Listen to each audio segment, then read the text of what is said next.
இவங்க சிங்சாக் அடிக்கிறதுக்கு வண்டி கேக்குறாங்க. there is no protocol. சிலர் ஆசைக்கும் தேவைக்கும் வாழ்வுக்கும் வசதிக்கும் ஊரார் கால் பிடிப்பார்.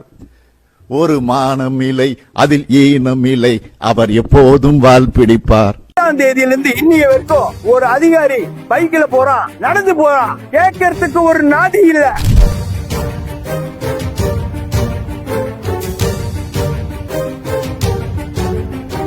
ஒரு டிரைவர் உயிர் முக்கியம் இல்லையா? உங்களுக்கு வேணா என் உயிர் முக்கியம் இல்ல, என் குடும்பத்துக்கு என் உயிர் ரொம்ப முக்கியம். வண்டியே கொடுக்காம நான் வண்டி இல்லாம பைக்கில தான் மூவ் பண்ண எல்லாருக்கும் தெரியும். எத்தனை நாள் குனிய கொட்டுவீங்க நீங்க எல்லாரையும். நேர்மைக்கு ஒரு சவால் வந்தா லெட் இட் பி கொடுத்திருக்கிறார். அதுதான் வேதனையா இருக்கு. அதாவது வாகனமே என்கிட்ட இருந்து பறிக்கப்படல அப்படின்னு கூட சொல்றார். பிரஸ் கூப்பிட்டு தவறான இதெல்லாம் போடாதீங்க அப்படின்னு சொல்றார். Right, okay, I accept it. நான் என்ன சொல்ல வரேன்னா, கடந்த 5/7/2025 என்னுடைய டிரைவர் வடிவேல் என்றவர் பொலரோ வெஹிக்கிள்ல அவரும் இருக்காரு. அப்படி இருக்கிறவரு என்ன பண்றாரு, இந்த மாவட்டத்துல ARSI திரு செந்தில் குமார் அவர் இந்த வாகனம் உடனடியா ஆனரபிள் மினிஸ்டர் திரு மெய்யநாதன் அவங்களுக்கு எஸ்காட்டுக்கு வண்டி வேணும்னு சொல்றாங்க.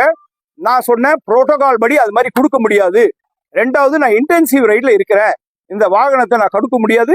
அப்படி இந்த வாகனத்தை கொடுக்கணும்னா நீங்க ஒரு ஆர்டர்ஸ் பாஸ் பண்ணுங்க, நான் வண்டியை கொடுக்குறேன்னு சொல்லி சொன்னேன். அதுக்கு அந்த வடிவேல் போலீஸ் கிட்ட அந்த ARSI நான் உங்க டிஎஸ்பி கிட்ட பேசிக்கிறேன்னு சொல்லிட்டாரு. அவரும் நீங்க டிஎஸ்பி கிட்ட பேசிக்கன்னு சொல்லிட்டாரு. உடனடியா அந்த ARSI கிட்ட பேசுறாரு. நான் மறுப்பு தெரிவிச்சுட்டேன்.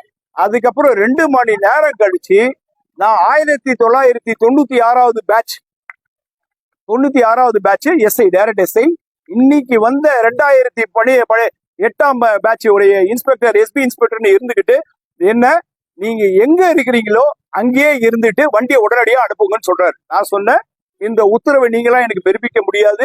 நீங்க எனக்கு மேலதிகாரிகள் சொன்னாதான் நான் வண்டி அனுப்ப முடியும், ஆர்டர்ஸ் இல்லாம வண்டி அனுப்ப முடியாது சொன்ன உடனே அடுத்த 10 நிமிடத்துல மைக்ல திரு நாகராஜ் கண்ட்ரோல் ரூம் அவர் எனக்கு சொல்றார், கட்டளையிடுறார், உடனடியா நீங்க போய்